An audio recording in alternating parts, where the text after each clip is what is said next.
Get ready to toss out your textbooks. We're talking about the bedrock of world history, the facts you took notes on in school that are actually complete, verifiable fiction. From clever Roman PR stunts to corporate marketing masterstrokes that became tradition, history is a messy collection of lies that simply sounded too good to check. Today, we're cutting through the noise and exposing the 19 historical lies that fooled everyone. These aren't just accidental mistakes, they are persistent myths that actively change the way we view the past. Let's start unlearning. Number 1. The Great Wall of China is a monumental myth. You've heard it 1,000 times, and it's the most enduring piece of global trivia. The Great Wall of China is the only man-made object you can see from the moon.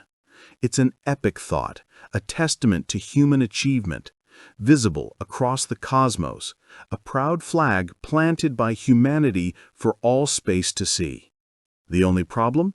It's a total astronomical lie. Not only can you not see it from the moon, but astronauts have repeatedly confirmed that you can't even reliably see it from low Earth orbit with the naked eye. Think about the logistics for a moment. The wall is incredibly long, stretching thousands of miles, but its width is the problem. It averages a mere 20 feet wide and is designed to blend into the natural topography, not stand out against it. Seeing it from orbit would be like trying to spot a single thin human hair from 500 feet away, or locating a single stretch of highway pavement.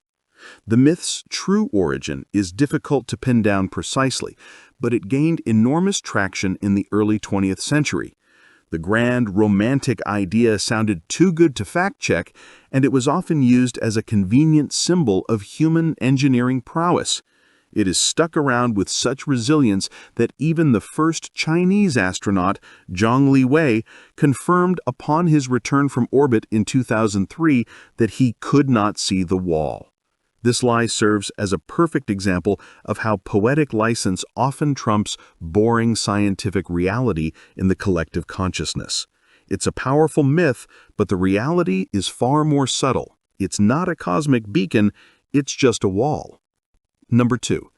The sewer alligator, urban folklore that just won't flush. Ah, the sewer alligators of New York City. A classic piece of urban folklore that has become a staple of pop culture, guaranteed to bring a shiver to anyone standing over a manhole cover. The story is vivid and fantastic. Rich families bought cute baby alligators as exotic pets, got bored when the reptiles inevitably grew, and flushed them down the toilet.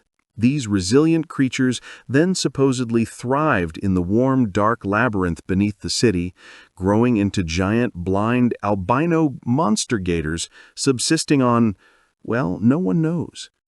It's a fantastic horror movie plot, but there's zero credible evidence it ever happened.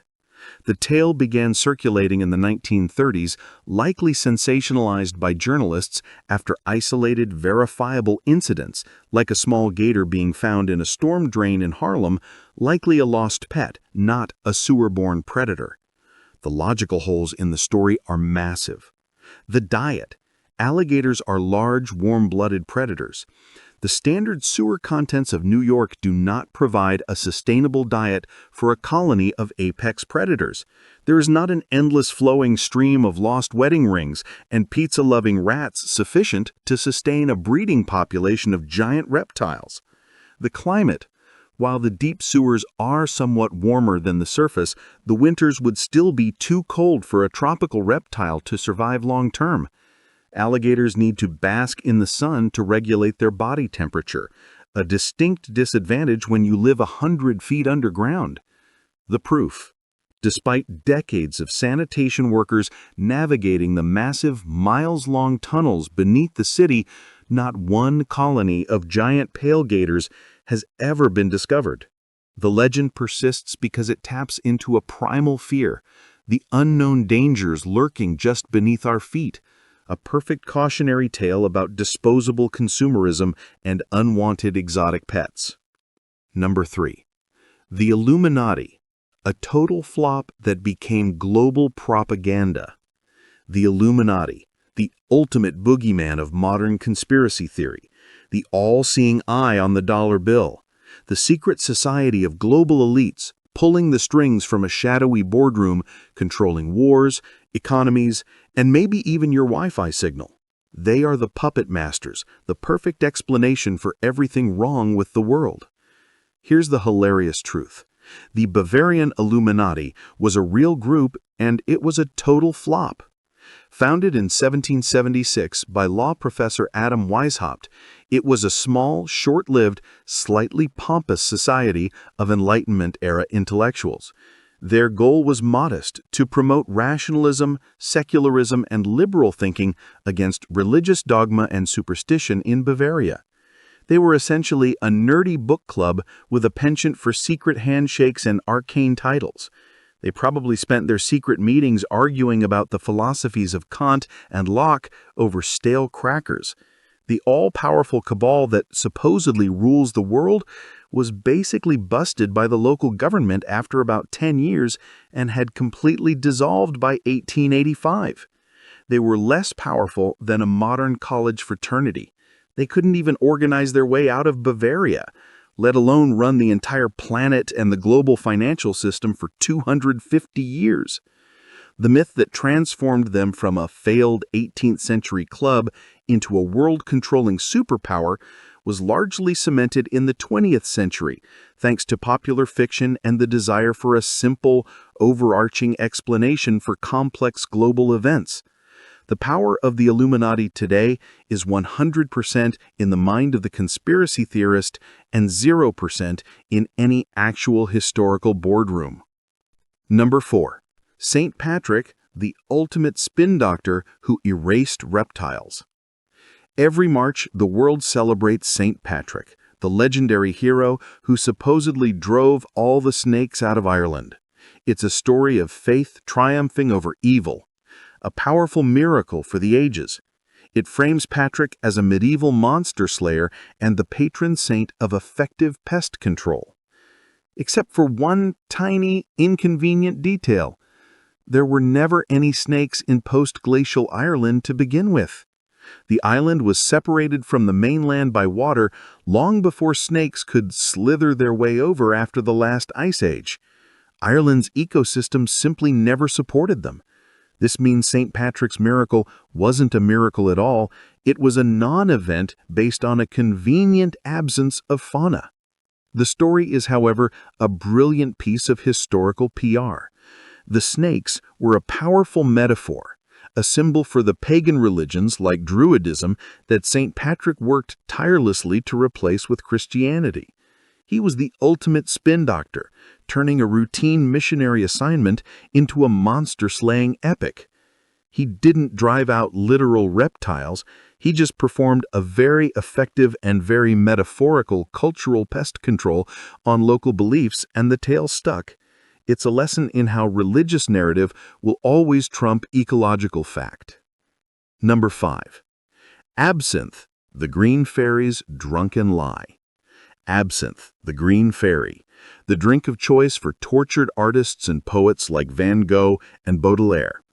It is famously associated with inducing wild, vivid hallucinations, creative frenzies, and ultimately madness. It was banned for nearly a century in many countries because of its supposedly mind-altering and corrupting properties. This entire reputation is one giant drunken lie. The myth was fueled by a brilliant, ruthless smear campaign launched by the powerful French wine industry. In the late 19th and early 20th centuries, absinthe had become wildly popular, especially among the working classes, seriously cutting into the profits of wine producers. The wine industry essentially hired propagandists to invent a rumor that the green spirit was driving people insane.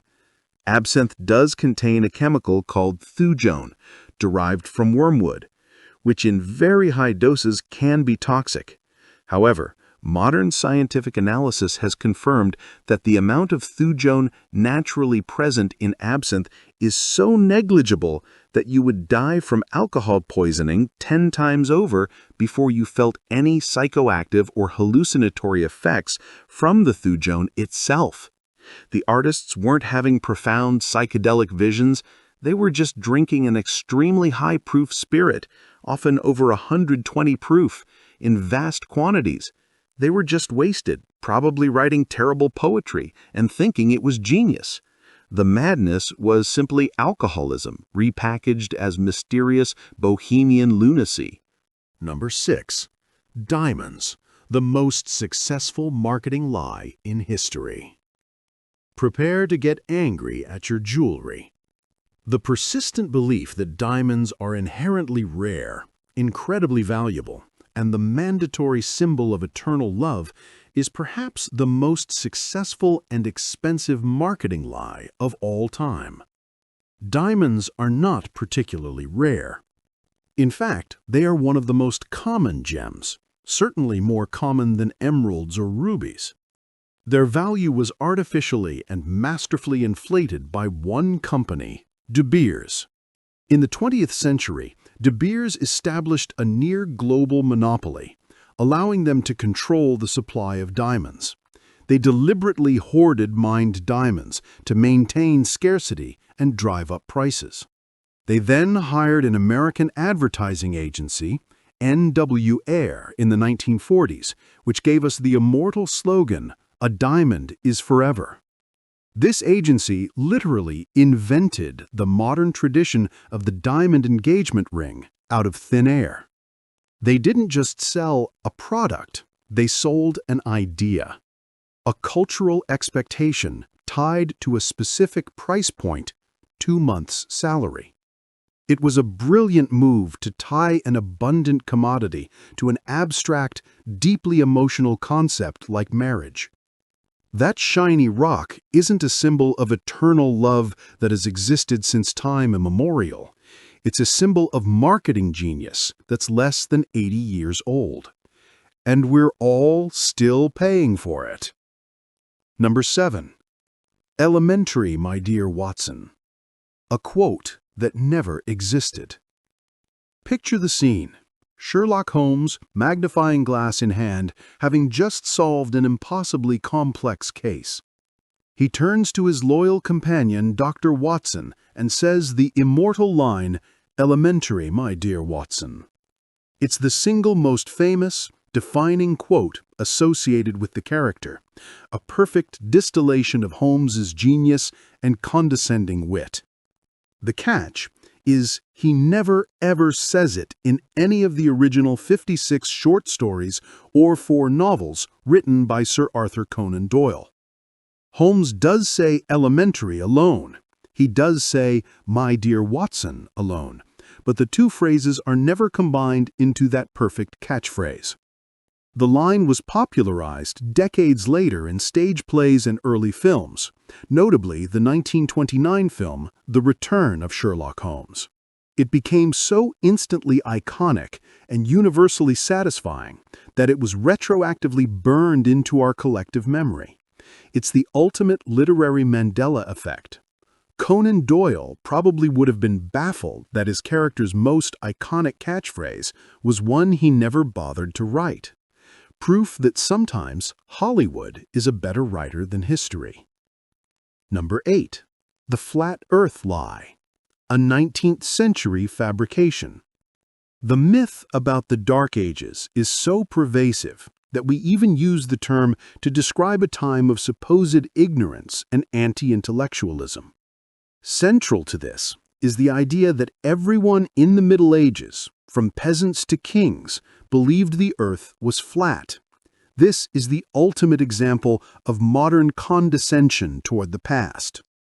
This is a lie invented to make people from the past look stupid. Educated people in the Middle Ages, long before Columbus, knew the earth was a sphere. They had been reading, studying, and copying the works of ancient Greek scholars like Aristotle and Ptolemy, all of whom had calculated the Earth's circumference and proven its spherical shape. The real debate wasn't about the shape of the Earth, it was about its size.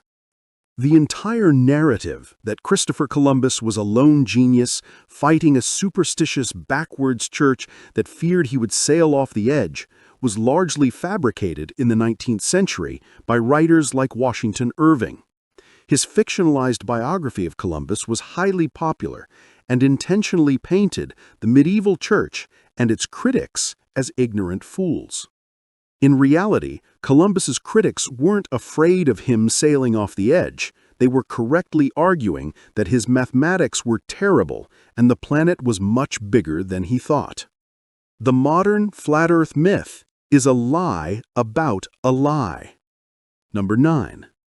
The Titanic was only practically unsinkable. The story of the Titanic is the ultimate tragedy. Human arrogance meeting a very large, very cold iceberg. Central to this legend is the claim that the White Star Line advertised the ship as unsinkable. It's the perfect, dramatic, ironic setup for a disaster.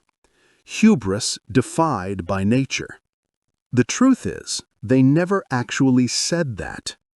The powerful, damning label was mostly slapped on by the press after the disaster to make the story more dramatic and, critically, sell more newspapers. The company and its designers used much safer, lawyer-approved language, like calling the ship practically unsinkable or as nearly unsinkable as possible. That is a massive, significant difference. It's the corporate equivalent of saying a phone is water-resistant, not waterproof. The media simply dropped the practically because "unsinkable ship sinks" is a headline that writes itself, and nobody lets the boring truth get in the way of a fantastic story about divine comeuppance. The lie cemented the idea that the entire company believed in its own false divinity, thus making the tragedy a lesson in overconfidence. Number 9. Cleopatra, the politician, not the pinup. Thanks to countless films and centuries of Roman propaganda, our image of Cleopatra is a drop-dead gorgeous Egyptian queen, a siren who seduced powerful Roman men with her otherworldly beauty. She is Hollywood's quintessential femme fatale. Let's correct the record. Her looks were a footnote. Her brain was the superpower. First, she wasn't ethnically Egyptian. She was the last ruler of the Ptolemaic dynasty, a Greek lineage that had governed Egypt for nearly 300 years after Alexander the Great. She was about as Egyptian as a modern resident of Cairo is an ancient pharaoh. More importantly, evidence suggests she wasn't a conventional, idealized beauty. Coins minted during her reign show a woman with a prominent hooked nose, a sloping forehead, and a sharp chin. Her real magnetic appeal wasn't her physical appearance, it was her intellect and charisma.